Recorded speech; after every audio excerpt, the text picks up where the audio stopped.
আমি যখন ফার্স্ট জানতে পারি দোলা প্রেগনেন্ট, তখন একটা মানে হয় না, আমার মধ্যে একটা অন্যরকম জিনিস কাজ করেছিল, জানি না কেন। মানে বাবা হওয়ার যে একটা আলাদা আনন্দ, সেটা আমি তখন বুঝতে পারি। আর সব থেকে বড় জিনিস, বিয়ে করে বউকে সিঁদুর তোলাটা থেকেও বোধহয় আরো বড় আনন্দ যখন একটা ছেলে শোনে যে ও বাবা হবে। মানে এর থেকে বড় চাওয়া বা পাওয়া আমার মনে হয় আর কিছু হয় না। আমি যখন প্রথমবার জানতে পারি যে আমি মা হতে চলেছি, তো প্রথমত মা হওয়ার ফিলিংস মানে এত ভালো লাগছে যে মানে বলে বোঝাবার মতন নয়। তার সাথে ভয়ও একটু আধটু হচ্ছিল, কিন্তু তার সাথে সিচুয়েশনের সাথে খাপ খাওয়াতে খাওয়াতে খাওয়াতে খাওয়াতে ব্যাপারটার সাথে আমি খুব মানে ফ্রেন্ডলি হয়ে গেলাম। ব্যাস এই করেই মা হওয়ার জার্নিটা স্টার্ট হলো। তারপর যখন ওকে প্রথম আমি দেখলাম যে আমার মেয়ে হয়েছে, তো প্রথমত আমি ভাবতে পারিনি যে আমার মেয়ে হবে। মানে মেয়েকে পেয়ে আমি ভীষণ খুশি।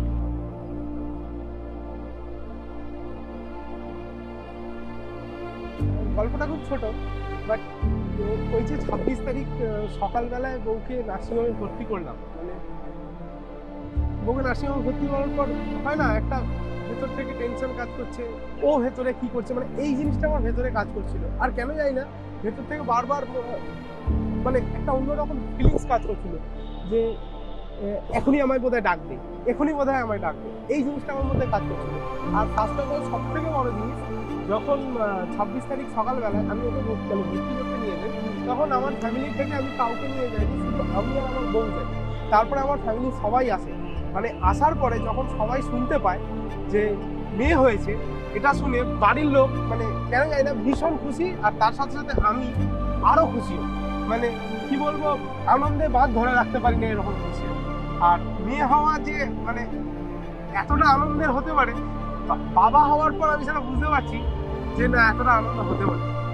এই জার্নিতে সব থেকে মানে যদি কেউ আমার কাছে থেকে আমার পাশে সবসময় থাকা, আমাকে ভালোবেসে আমাকে কেয়ার করে রাখে, সেটা হচ্ছে আমার হাজবেন্ড। ও মানে আমাকে যতটা কেয়ার করতো, তো প্রেগনেন্ট হওয়ার পর যেন ওর কেয়ারিংটা আরো বেশি বেড়ে গেল।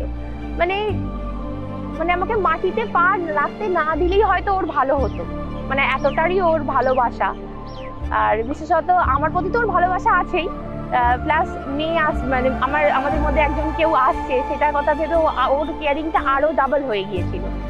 তো সেটা খুব এনজয় করেছি আমি, খুব ভালো লেগেছে। বাইরে মায়ের হাত ধরে বসেছিলাম আর টাইমটা বলছিলাম কখন আমি মেয়েটাকে দেখবো। মানে যেদিন হয়েছে মেয়েকে সেদিন তো আমি করতে পারিনি। তার 3 দিন পর ওই যে 3টে রাত্রি, ওই যে 3টে সেকেন্ড, 3টে মিনিট, 3টে ঘন্টা আমার কাছে যে কি চলেছিল আমি ছাড়া কেউ জানে না।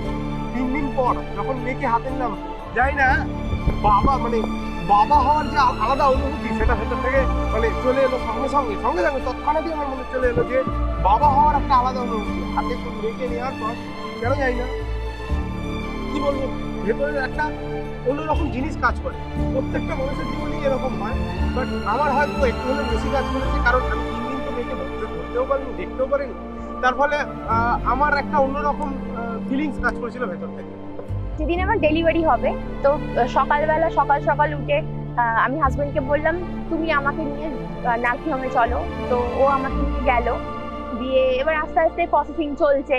যখন আমি ওটি রুমে গেলাম, খুব ভয়ও করছে, কিন্তু ভয়ের সাথে তাল মিলিয়েই আমাকে চলতে হচ্ছে। তারপরে যখন দেখলাম মেয়ের মুখ, তো ওটা ছিল মানে সত্যি পৃথিবীর শ্রেষ্ঠ একটা মানে পাওয়া। মেয়ের মুখটা দেখার পর আমি ভাবছি যে মানে আমি কি পেলাম, খুব আনন্দ হচ্ছিল। তার সাথে মানে বিশেষত আমার বাড়ির সবার কথা আমি ভাবছিলাম, কারণ ওদের বাড়িতে মেয়ে নেই, এই প্রথমই আমার মেয়ে। তো ওরা মানে খুব আনন্দ, মানে এত আনন্দ ওরা পেয়েছে, মানে আমার থেকে বেশি হয়তো আনন্দ ওরাই পেয়ে গেছে। এতটাই মানে এটা হচ্ছে আরো বেশি বড় পাওয়া।